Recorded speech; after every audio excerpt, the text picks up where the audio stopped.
Will pray. మా ప్రేమ గల తండ్రి, జీవం గల దేవ, ఈ యొక్క సాయంకాల సమయంలో ప్రభా నీ యొక్క సన్నిధి చేరి నీ యొక్క వాక్యాన్ని ధ్యానించడానికి ప్రభా మమ్మల్ని అందరినీ క్షేమంగా తీసుకొని వచ్చినందుకు మీకు వందనాలు చెల్లిస్తున్నాం. ముఖ్యంగా ప్రభా అయోగ్యుడైన దాసులను ప్రభా మీ యొక్క శిలువ చెందుకు మీ రక్తం ప్రోక్షించేందుకు వస్తున్నాను. పవిత్రీకరించండి, కడగండి, శుద్ధి చేయండి ప్రభా. మీ యొక్క మాటలను మాకు అనుగ్రహించమని ప్రభా, ఎటువంటి క్షేమం లేని మాటలు ప్రభా నేను ఉచ్చరించకుండా మీ యొక్క ఆత్మ ఆధీనంలో మాట్లాడగలిగినట్లు మీరే సహాయం చేయమని ప్రార్థిస్తున్నాం. అదేవిధంగా అన్నం కూడా ప్రభా మీరే అభిషేకించి వాడుకోమని మీకే వందనాలు చెల్లిస్తూ, వినగలిగే చెవులు, గ్రహించగలిగే హృదయం మా యొక్క ప్రతి ఒక్కరికి అనుగ్రహించమని మీకే వందనాలు చెల్లిస్తూ యేసు నామములో ప్రార్థిస్తున్నాం తండ్రి, ఆమేన్.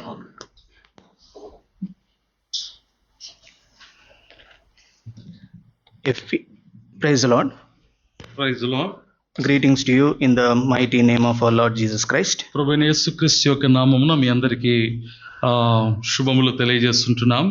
ఎఫెసీయులకు రాసిన పత్రిక chapter 4, 4వ అధ్యాయము. Ephesians chapter 4, ఎఫెసీయులకు రాసిన పత్రిక 4వ అధ్యాయము 4 to 6. 4 నుండి 6 వచనాలు అందరము చదువుకుందాం. We will read these 3 verses together. అందరం కలిసి 3 వచనాలు చదువుకుందాం. Ephesians chapter 4, ఎఫెసీయులకు రాసిన పత్రిక 4వ అధ్యాయము 5 and 6. 5, 6 వచనాలు. 4, 5, 6. 4 నుండి 6 వచనాలు. 4, 5, 6 వచనాలు. We will read it all together. There is one body and one spirit, even as ye are called in one hope of your calling. One Lord, one faith, one baptism, one God and Father of all, who is above all and through all and not. We can see here, children, can you tell me how many ones are there in this portion? చిన్నపిల్లలు ఇక్కడ ఎన్ని ఒక్కటే అనే మాట ఇక్కడ రాయబడి ఉన్నది. చిన్నపిల్లలు చెప్పాలి. 4, 7, correct. 7. One body. ఒక్కడే అనే one body. ఒక శరీరము. One spirit. ఒక ఆత్మ. One hope. ఒక నిరీక్షణ.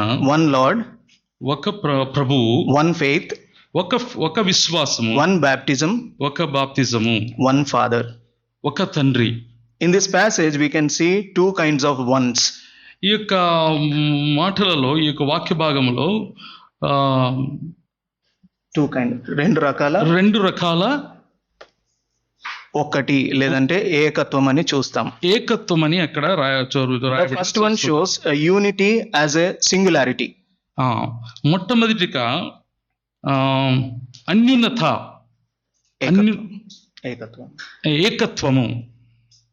ఏకత్వాన్ని మనము ఒక ఏకవచనంలో చూస్తాము. Then we will see another one shows the unity among many, that is plurality. మరి ఇంకొకటి చూస్తాం, ఇంకొక ఏకత్వం గురించి చూస్తున్నాము, అది బహుళత్వం, బహువచనం. So here Paul deliberately repeats the word one 7 times. ఇక్కడ అపోస్తలుడైన పౌలు గారు 7 మార్లు ఈ యొక్క ఒకటిని గురించి ఆయన మాట్లాడుతుంటున్నాడు. So we can see the importance of one. That's why there is a spiritual meaning behind this. That's why Paul, he repeatedly said one 7 times. ఇక్కడ మనం గమనించినట్లయితే అపోస్తలుడైన పౌలు గారు ఈ 7 యొక్క ప్రాముఖ్యతని ఆయన చెప్తా ఉంటున్నాడు. Scholars say this passage sounds like early Christian creeds and confessions. శాస్త్రులు ఈ రీతిగా వాళ్ళు చెప్తూ వచ్చినారు. ఇవి అంటే ఆదిమ కాలంలో ఉన్న విశ్వాస ప్రమాణాలు. క్రీడ్స్ అంటే creed means belief, set of beliefs. So the main line, churches recite these creeds and confessions in their weekly meetings, or sometimes they were in any special occasions. ఒక ప్రాముఖ్యమైనటి ఒక సందర్భములలో ఈ మాటలను ఆ ఆదిమ సంఘము వారు పలికేవారు. To reaffirm or to teach the core beliefs in Christian faith. క్రీస్తు యొక్క క్రీస్తు విశ్వాసములో ఉండేదానికి ఒక నిజమైనటి విశ్వాసం గురించి వాళ్ళు మాట్లాడుతుంటున్నారు. We can see three major creeds. First is Apostles' Creed. ఇక్కడ 3 క్రీడ్స్ గురించి ఇక్కడ మనము ధ్యానించుకోవచ్చు. This is the oldest creed. It is date backs to 2nd century. 2వ శతాబ్దములో ఉన్నటి ఈ యొక్క క్రీడ్ గురించి, creed brother, what is the creed brother? విశ్వాస ప్రమాణం గురించి మనము ఇక్కడ చూడవచ్చు. It is most widely used in Christendom in mainline churches, especially during the baptism. Baptism గురించి ఉన్నటి యొక్క సంఘాలలో, బాప్టిజం గురించి ఉన్నప్పుడు సంఘాల్లో దీని గురించి మనము చూసుకుంటాం. And second one is a Nicene Creed. It is started in Nicaea 325 AD. ఇది నైసియా అనే ప్రాంతంలో బ్రదర్ Nicaea 325 AD లో ఇది ప్రారంభమైంటున్నది. This creed strongly affirms the full divinity of Christ and the Trinity. త్రిత్వమును గురించి మరలా ఈ యొక్క మాటలు ఇక్కడ క్రీస్తు దైవత్వం గురించి ఇక్కడ రాయబడింది. Thirdly, Athanasius Creed. It was written in 5th to 6th century. ఇది 5th to 5th centuryలో, శతాబ్దంలో ఇది రాయబడి ఉంటున్నది. It is mainly focuses on the Trinity and the nature of Christ. ఇది త్రిత్వమును గురించి మరలా యేసుక్రీస్తు ప్రభు యొక్క నేచర్ గురించి ఇది చెప్తా ఉంటున్నది. These creeds and confessions are the core beliefs the early church and also the early fathers who believed in them. ఆ యొక్క ఆదిగమ సంఘములో ఈ యొక్క ప్రభువైన యేసుక్రీస్తు వారి యొక్క విషయం గురించి రాయబడి ఉంటున్నది. And these creeds and confessions help distinguish the biblical church and the cultic churches.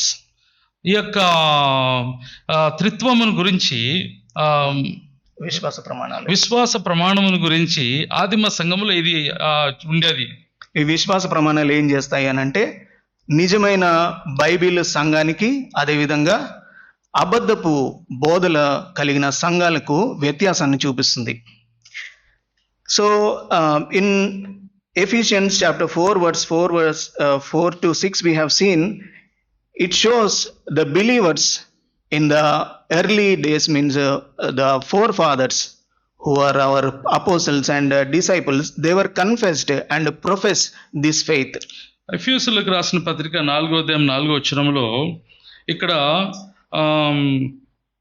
అపోస్తలుల యొక్క నిరీక్షణ గురించి, విశ్వాసం గురించి ఇక్కడ రాయబడి ఉంటున్నది. These 7 ones, if you see, it is arranged in a Trinity pattern. ఈ 7 ఒక్కటి అనే మాటలు త్రిత్వములో అది అమర్చబడి ఉంటున్నది. Verse 4 we can see one spirit.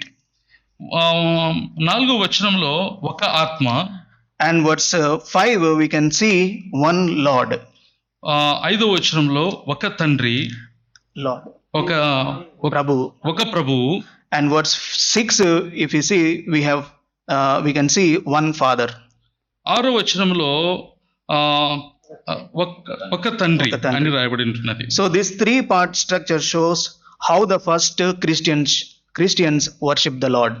ఈ యొక్క 3 విషయాలు ఆదిలో ఏ రీతిగా క్రైస్తవులు దేవుణ్ణి ఆరాధించిన దాని గురించి రాయబడి ఉంటుంది. And it also reflect the Jewish faith in one God.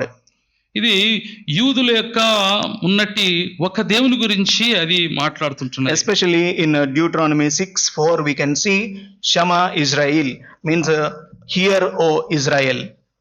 ద్వితీయోపదేశకాండము ఇశ్రాయేలు వినుము అనే ఒక మాట రాయబడి ఉంది. ద్వితీయోపదేశకాండము 4వ అధ్యాయము 6వ అధ్యాయము 4వ వచనము. అక్కడ ఏం రాయబడి ఉందంటే, hear O Israel, the Lord our God is one Lord. ఇశ్రాయేలు వినుము, మన దేవుడైన యెహోవా అద్వితీయుడగు యెహోవా. So here we can see the oneness of God. ఇక్కడ మనము దేవుని యొక్క ఏకత్వాన్ని మనం చూడగలుగుతాం. So one teaches the strong message of the unity of nature of God. ఒకటి అనే మాట ఇది యేసుక్రీస్తు దేవుని యొక్క త్రిత్వమును గురించి ఇది చెప్తుంటున్నది, ఏకత్వాన్ని గురించి చెప్తుంటున్నది. So Paul is teaching that Christians unity comes from God himself.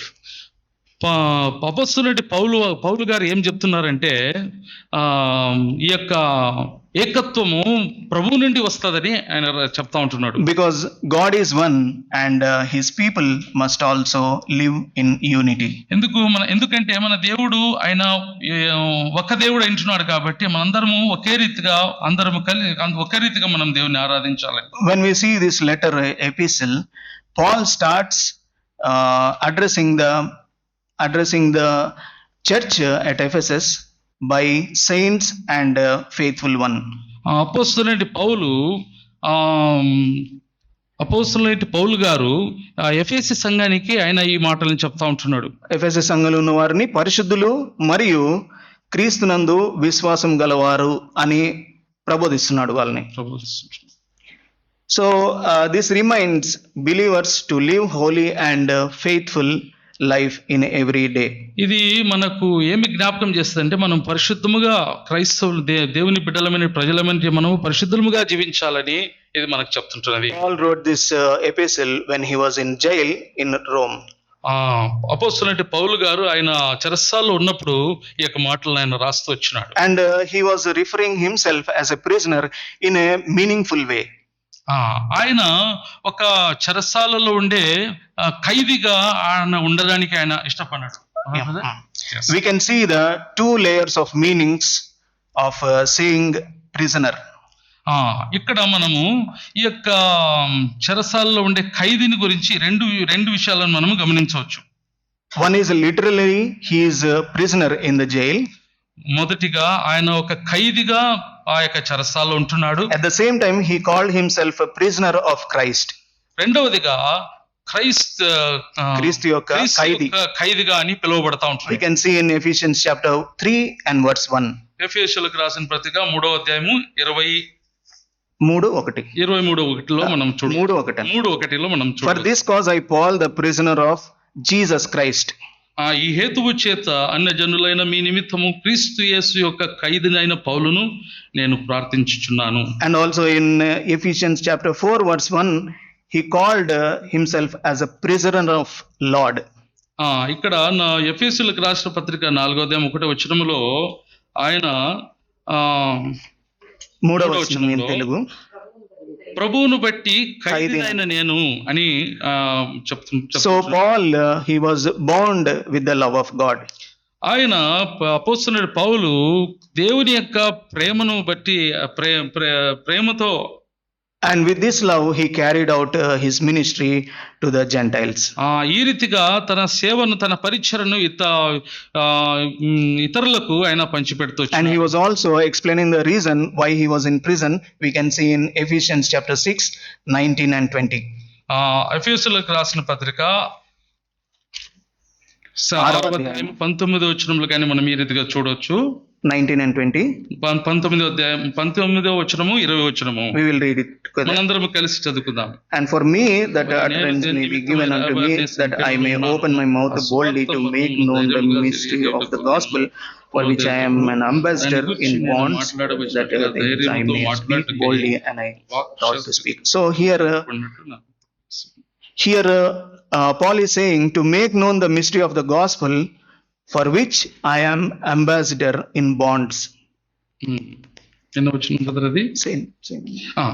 మరియు నేను దేని నిమిత్తము రాయబారినే సంఖ్యలలో ఉన్నాను, ఆ సువార్త మర్మమును ధైర్యముగా తెలియజేయుటకు నేను మాట్లాడ నోరు తెలియజెప్పినప్పుడు. So he was in bonds and imprisoned for the sake of the preaching of the glorious gospel. ఆయన ఈ యొక్క సువార్తను ప్రకటించుట కొరకే ఆయన జన్మించినాడు. Firstly, we will see the personal unity. మొట్టమొదటిగా పర్సనల్ యూనిటీ గురించి మనం వ్యక్తిగత ఏకత్వం గురించి మనం చూసుకుందాం. We can see that unity does not begin in a crowd. గుంపులో ఏకత్వము అనేది ప్రారంభించబడదు. But it begins in the individual response to the call of God. ఇది ఒక వైయక్తికమైనట్టి దేవుని యొక్క పిలుపుతో మాత్రమే ఇది ప్రారంభమవుతున్నది. This unity will start with the call of God. ఈ యొక్క ఏకత్వం అనేది దేవుని యొక్క పిలుపు నుండి ప్రారంభమవుతుంటున్నది. Before there is one body and one church and one faith, there is one person who has to encounter with God to be united with God. ఒక వ్యక్తి తాను ఒక శరీరము, ఒక సంఘము, లేదంటే ఒక విశ్వాసము వాటిని అంగీకరించక ముందు మొట్టమొదటిగా దేవునితోటి ఆయన ఏకత్వము అయి ఉండాలి. So the first Paul talks about the position in Lord Jesus Christ. మొట్టమొదటిగా అపోస్తలుడైన పౌలు యేసుక్రీస్తు ప్రభులో ఉన్నట్టి పొజిషన్ గురించి ఆయన మాట్లాడుతుంటున్నాడు, స్థానాన్ని గురించి. అండ్ స్థానం గురించి this position will be first vertical and it is horizontal. ఈ యొక్క స్థానం ఏంటంటే అది వర్టికల్ గా మరలా హారిజాంటల్ గా అడ్డంగా, మొట్టమొదటిగా నిలువుగా ఉంటుంది, తర్వాత అది అడ్డంగా ఉంటుంది. So the Paul talks about our position and blessings in our relationship with God. That means the vertical direction. అపోస్తలుడైన పౌలు గారు మనము దేవునితో కలిగి ఉన్నట్టి సంబంధము అది నిలువుగా ఉండేదాని గురించి మాట్లాడుతుంటున్నాడు. Then the position is shifts to the relative relation with one another, that is horizontal. అది అడ్డముగా ఉండే సంబంధం గురించి అది చెప్తుంటున్నది. And we have seen that in verse 4 to 6 there are 7 elements that united a believer in the church. ఇక్కడ మనం గమనించినట్లే యేసు ఒక విశ్వాసికి 7 విషయాల గురించి ఆయన మాట్లాడుతుంటున్నాడు. This is a doctrinal basis of Christian oneness.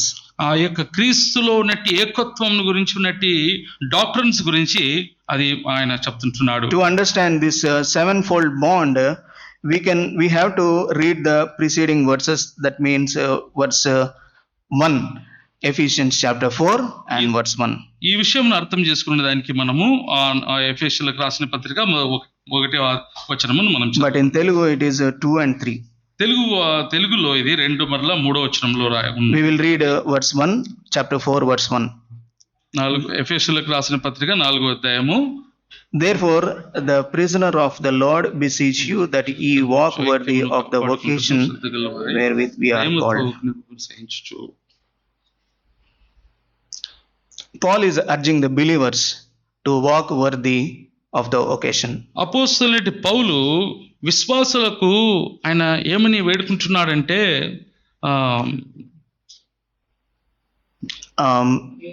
యోగ్యంగా నడవాలి, యోగ్యత కలిగి జీవించాలని మాట్లాడు. The believers walk should be aligned with the teachings of the Lord Jesus Christ. యేసుక్రీస్తు ప్రభువులో యోగ్యత కలిగి మనం జీవించాలని మాట్లాడుతుంటున్నాడు. And the calling refers to the divine invitation to the salvation of life in holiness. పరిశుద్ధతలో మరలా పరిశుద్ధతలో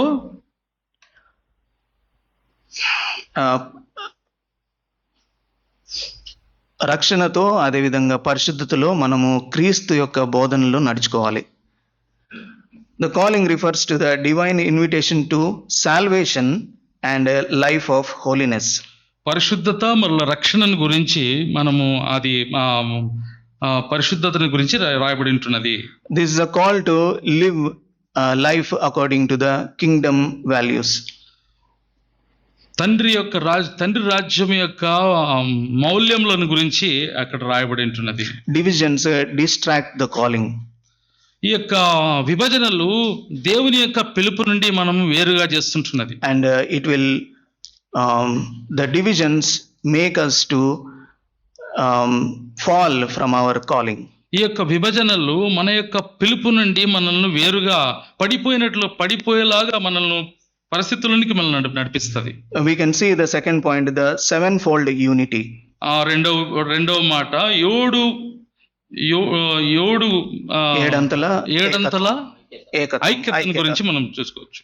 Paul lists 7 fundamental realities. We have already read that one body, one spirit, one God, one Lord. So the unity rooted in the core doctrine of Christian faith. ఈ యొక్క ఏడు విషయాలు క్రైస్తత్వంలో నుండి 7 విషయాల గురించి ఆయన చెప్తా ఉంటున్నాడు. One body, there is one body. అక్కడ ఒక శరీరము. The body refers to the church. ఆ యొక్క శరీరము సంఘానికి సాదృశ్యముగా ఉంటున్నది. All true believers united in Christ Jesus. అందరూ విశ్వాసులందరూ యేసుక్రీస్తు ప్రభువులో ఐక్యపరచబడి ఉంటున్నారు. We can see in 1 Corinthians chapter 12. మొదటి కొరింథీయులకు రాసిన పత్రిక verse 12. 12వ వచనంలో 1 Corinthians chapter 12 verse 12. మొదటి కొరింథీయులకు many members, and all the members of that one body being many one body, so also is Christ. So for as the body is one, so also is Christ. Which verse, brother, please? 12. 12. Okay. ఏలాగు శరీరము ఏకమై ఉన్నాను అనేక అవయములు కలిగి ఉన్నదో, ఏలాగు శరీరం యొక్క అవయములన్నీయు అనేకములై ఉన్నాయో, ఒక శరీరమై ఉన్నవో అలాగే క్రీస్తు ఉన్నాడు. So there are no many bodies, only one body. అక్కడ చాలా శరీరం లేవు కానీ ఒక్క శరీరమై ఉంటుంది. And there is no many Christ but one Christ. అక్కడ చాలా క్రీస్తు లేరు కానీ ఒకే క్రీస్తు అయి ఉంటున్నాడు. In this chapter 12 of 1 Corinthians, the word one is used to emphasize unity within the body of Christ. తండ్రి యొక్క క్రీస్తు యొక్క సంఘములో ఏకమైనట్లుగా మనం ఇక్కడ చూసుకుంటున్నాం. Here we can see in this chapter one spirit, one Lord, one God. ఇక్కడ మనం ఏం చూస్తుంటున్నాం అంటే ఒక్క ఆత్మ ఒక శరీరమును గురించి మనం చూస్తుంటున్నాం. One God, ఒక దేవుడు, one body, ఒక శరీరము, one baptism, ఒక బాప్తిజము. and we here one hope and one faith is missing. ఇక్కడ ఒక విశ్వాసము, ఒక నిరీక్షణ, అవి మాత్రం ఇక్కడ రాయబడలేదు. అది మాత్రం ఇక్కడ రాయబడలేదు. We can see one body but many members in 1 Corinthians chapter 12 verse 20. మొదటి కొరింథీయులకు రాసిన పత్రిక 12వ అధ్యాయం 20వ వచనంలో ఒక శరీరము కానీ అనేక అంగములు. 1 Corinthians chapter 12 verse 20, but now are there many members yet but one body. 1 Corinthians 12 chapter 12వ అధ్యాయం 20వ వచనం. గనుక అవయములు ఒక్క శరీరము ఒకటే. So there is many members of the body but body is one.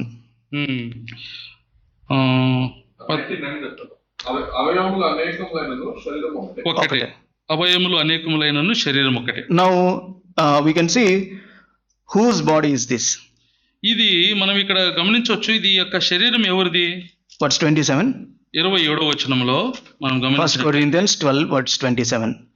మొదటి కొరింథీయులకు రాసిన పత్రిక 12వ అధ్యాయము 27వ వచనము. Now we are the body of Christ and members in particular. వేరుగా అవయములై ఉన్నారు. So the church is a body of Christ and Christ himself is its head. ఇక్కడ మనం గమనించినట్లయితే క్రీస్తు యొక్క శరీరము, అవయము క్రీస్తు యొక్క సంఘమే యేసుక్రీస్తు ప్రభు యొక్క శరీరం అయింది. Every action and every ministry must be controlled and governed by the Lord Jesus Christ. మనం చేసే ప్రతి పని, ప్రతి కార్యము అది దేవుని నుండి నడిపింపబడాలి. Just as a human body has many parts and that work together in unity, such as a church also has many functions, but it will work as a one functional body. ఏ రీతిగా మన శరీరానికి పలు విధమైన అవయములు ఉంటున్నాయో అదే రీతిగా ఈ యొక్క అవయములన్నీ సంఘం గాని అదే రీతిగా ఒక ఏకరీతిగా నడచాలి. To remain united with the body, we must avoid favoritism and divisions in the church. ఇటువంటిని ఈ యొక్క డివిజన్స్ మరలా విభాగాలన్నీ మనము దాన్ని అవాయిడ్ చేయాలి. And we should serve the Lord with a common purpose and unity of heart. మనము దేవునికి ఒక common purpose కొరకు మనం పని చేయాలి. Secondly, we will see one spirit. రెండవదిగా ఒక ఆత్మను గురించి మనం It చూసుకుందాం. refers to the Holy Spirit, ఇది పరిశుద్ధాత్మను గురించి చెప్తుంటున్నది. the third person in the Trinity. త్రిత్వములో ఉన్నట్టి నాలుగో వ్యక్తిని గురించి ఇది రాయబడి ఉంటుంది. We can see there is one Holy Spirit, not many spirits of different groups of believers. ఒక విశ్వాసులలో ఉన్నట్టి చెప్పండి ప్లీజ్. విశ్వాసంలో అనేక శాఖలు లేదనంటే అనేక గుంపులుగా ఉన్నవారికి అనేకమైన ఆత్మలు కాదు, కానీ ఒకే ఆత్మ, ఒక్క ఆత్మలోనే మనం ఉన్నాం. So every believer receive the same spirit at the time of salvation. ఈ యొక్క ప్రతి విశ్వాసి రక్షణలో ఉండే ఒకే ఆత్మను వాళ్ళు పొందుకుంటారు. This Holy Spirit who dwells in every believer. ఈ యొక్క పరిశుద్ధాత్మ ప్రతి ఒక్క విశ్వాసిలో ఆయన నివసిస్తుంటున్నాడు. That's what we can see in 1 Corinthians chapter 12 verse 13. మొదటి కొరింథీయులకు రాసిన పత్రిక 12వ అధ్యాయము 13వ వచనం. 1 Corinthians chapter 12 verse 13. 12-13. For by one spirit are we all baptized into one body, whether we be Jews or Gentiles, whether we be bond or free, and have been all made to drink into one spirit. ఎలాగున యూదులమైనను గ్రీసు దేశస్థులమైనను దాసులమైనను స్వతంత్రులమైనను మనమందరము ఒక్క శరీరంలోని ఒక ఆత్మయందే బాప్తిసము పొందితిమి. మనమందరము ఒక ఆత్మను పానము చేసిన వారమైతిమి. So the spirit baptizes all believers into one body, that is church. ఈ యొక్క ఆత్మ ప్రతి ఒక్క విశ్వాసిని అది సంఘంలోనికి నడిపిస్తుంటున్నది. He removes barriers of race. ఇది ఏం చేస్తుందంటే మనలో ఉన్నట్టి బ్యారియర్స్ అంతటిని తీసివేస్తుంటున్నది. రేస్ అని అంటే మన యొక్క జాతి భేదాన్ని తీసివేస్తుంది. తర్వాత culture, it removes the barriers of our culture. మన యొక్క సంస్కృతి, మన సాంప్రదాయాలు, వీటి యొక్క ఆటంకాలను కూడా తీసివేస్తుంది. తర్వాత it removes the barriers of our background. మన నేపథ్యము, ఆ నేపథ్యము ఏమైతే ఉందో ఆ నేపథ్యం అన్నిటిని కూడా తీసివేస్తుంది. And he removes the religious feelings. ఈ యొక్క మతపరమైనట్టి ఈ యొక్క బ్యారియర్స్ గాని అది తీసివేస్తుంటుంది. And the Lord Holy Spirit removes the caste feelings. ఈ యొక్క పరిశుద్ధాత్మ దేవుడు ఏం చేస్తాడంటే మనలో ఉన్నట్టి ఆ యొక్క మతభేదాలను తీసివేస్తుంటున్నది. అండ్ ద రీజనల్ ఫీలింగ్స్, ఈ యొక్క ప్రాంతీయమైనటి భేదాలను కానీ తీసివేస్తుంటున్నాయి. అండ్ ఆల్సో లాంగ్వేజ్ ఫీలింగ్స్, భాషల యొక్క డిఫరెన్స్ కానీ అది తీసివేస్తుంటున్నది. The God the Holy Spirit he creates spiritual oneness among believers. విశ్వాసుల్లో ఆత్మీయమైన ఏకత్వాన్ని పరిశుద్ధాత్మ దేవుడు కలుగజేస్తాడు. Because of the Holy Spirit we are baptized into one body. That means we are saved through the Spirit of the Lord. మనమందరము ఈ యొక్క దేవుని యొక్క ఆత్మ ద్వారా మనము రక్షింపబడి ఉంటున్నాము. We are not only saved, but we are sealed in the Spirit of God. మనందరము కేవలం మనమంతే రక్షింపబడలేదు కానీ మనము Mudra వేయబడినాము. The one Spirit is who is working in you, he is also working in me.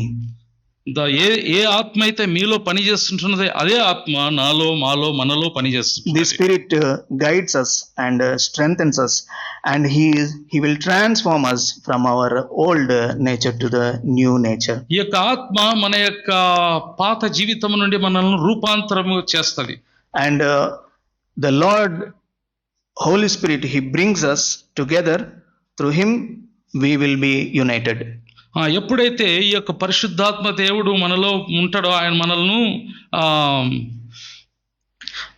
మనము పరిశుద్ధాత్మ దేవుడు మనల్ని ఈ ఐక్యపరిచి ఒక్కరిగా మనల్ని సమకూరుస్తాడు. If our walk and talk do not align with the word of God, we can see the divisions in the church. ఒకవేళ మన కార్యములు, మన మాటలు, మన పనులు సరిగ్గా దేవునికి మహిమకరంగా లేకపోతే అయితే అక్కడ విభాగాలు మనం చూస్తాం. According to Ephesians chapter 4 and 30, the divisions make Holy Spirit grieve in his heart. ఎఫెసీయులకు రాసిన పత్రిక 4:30 ప్రకారముగా అక్కడ మనము భేదాలను మనం చూస్తుంటున్నాము. We are saved by the same Spirit. మనము ఒకే రీతి అనేటి ఒకే ఆత్మ ద్వారా మనము రక్షింపబడి ఉంటున్నాము. And we are indwelt by the one Spirit, the same Spirit. మనము అదే ఆత్మ ద్వారా మనము నడిపింపబడుతుంటాం. And also we are united in the same Spirit. అదే ఆత్మలో మనము ఐక్యపరచబడి ఉంటున్నాము. When we walk in the Spirit, as believers we will grow. మనం ఎప్పుడైతే ఆత్మలో మనం నడిపింపబడుతుంటున్నామో అప్పుడు మనము ఎదుగుతాము. And our unity grows. మన యొక్క ఐక్యత అనేది మనం ఐక్యతలుగానే మనం ఎదుగుతాము. Ephesians chapter 4 verse 3 we read. ఎఫెసీయులకు రాసిన పత్రిక 4:3 మనం చదువుకున్నట్లయితే, endeavoring to keep the unity of spirit in the bond of peace.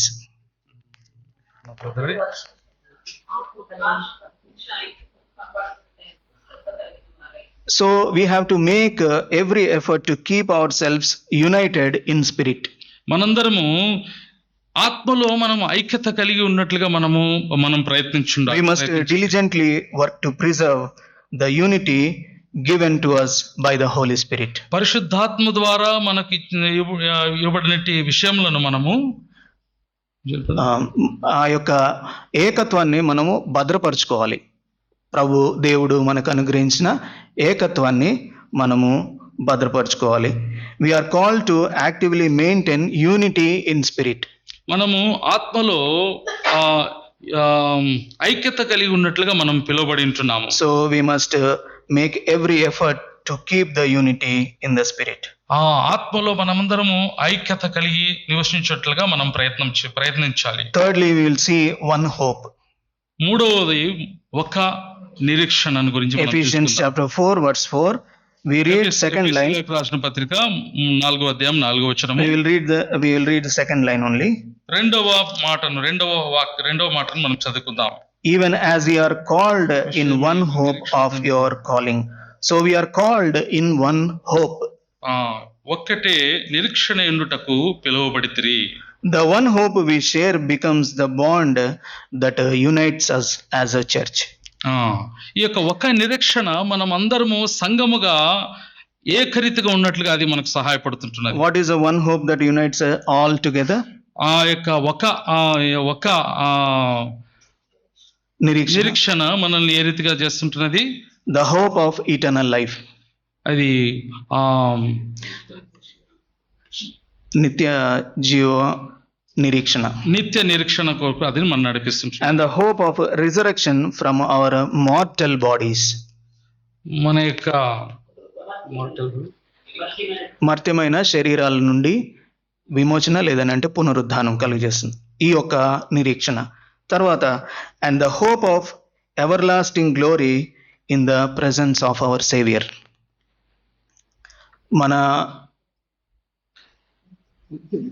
మన రక్షకుడైన యేసుక్రీస్తు యొక్క సన్నిధానంలో ఉండే యొక్క నిత్యమైన నిరీక్షణతో కలిగిన మహిమతో కూడా కలిగిన నిరీక్షణ.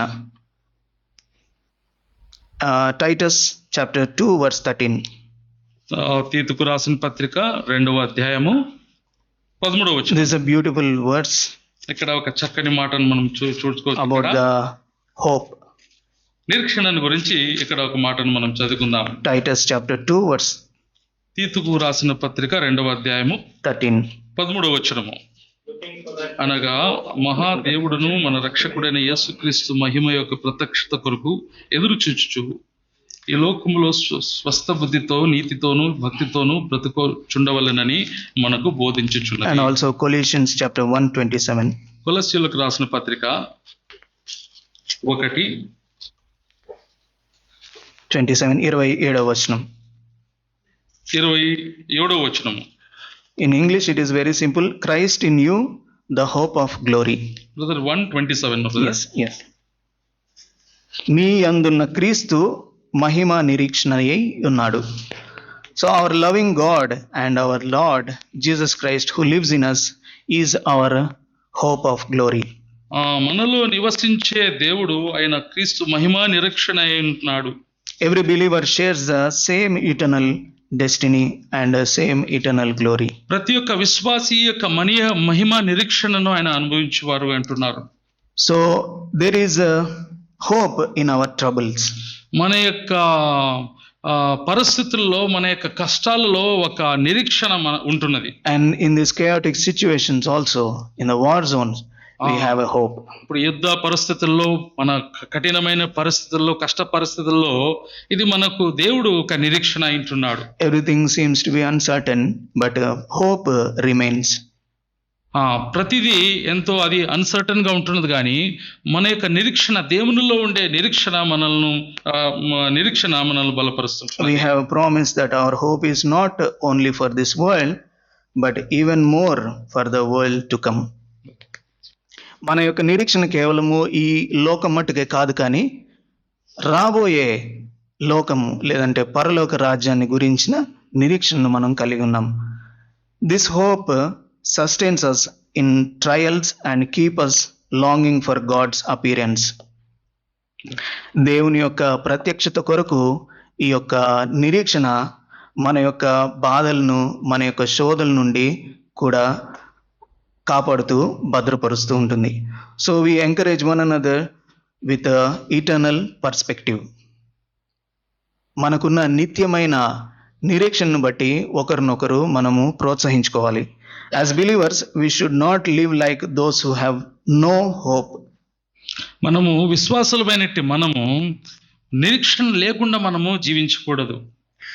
So first we have seen the personal unity. It starts from within. ఇది మొట్టమొదటిగా పర్సనల్ యూనిటీ గురించి మనం చూస్తుంటున్నాం. అది మనలో నుండి ప్రారంభమవుతుంటున్నది. This unity does not start in the crowd. అది యొక్క ఐక్యత అనేది అది క్రౌడ్ లో అది జరగదు. This unity starts within as each one personally response to God's call. ఈ యొక్క ఏకత్వం అనేది మనలో నుండి అది ప్రారంభమవుతుంటున్నది. Our position and blessing in our relationship with God, that is a vertical. మనము దేవునితో కలిగి ఉన్నట్టు ఒక సంబంధము అది నిలువుగా ఉన్న యొక్క నిలువుగా ఉంటున్నది సంబంధం. God desires that his people to be United in one. దేవుడు మనందరినీ ఒకే రీతిగా ఉండాలని దేవుడు కోరుకుంటున్నాడు. Secondly we have seen the sevenfold unity. రెండవదిగా ఏడు సెవెన్ ఫోల్డ్ యూనిటీని గురించి మనం చూస్తవచ్చు. ఏడంతల ఏకత్వాన్ని గురించి చూసాము. ఈ యొక్క ఏడంతల ఐకత్వంలో మనము 3 అంశాలను మాత్రం చూసాము. We have seen only 3 parts in this sevenfold unity. We have seen about one body, one spirit and one hope. మనము ఈ యొక్క 7లో 3 విషయాల మధ్య ధ్యానించుకున్నాము. ఏక శరీరము, ఒక శరీరము, ఒక ఆత్మ, మరలా ఒక నిరీక్షణ. నిరీక్షణ. May God bless this word. దేవుడి వాక్యం దీవించును గాక.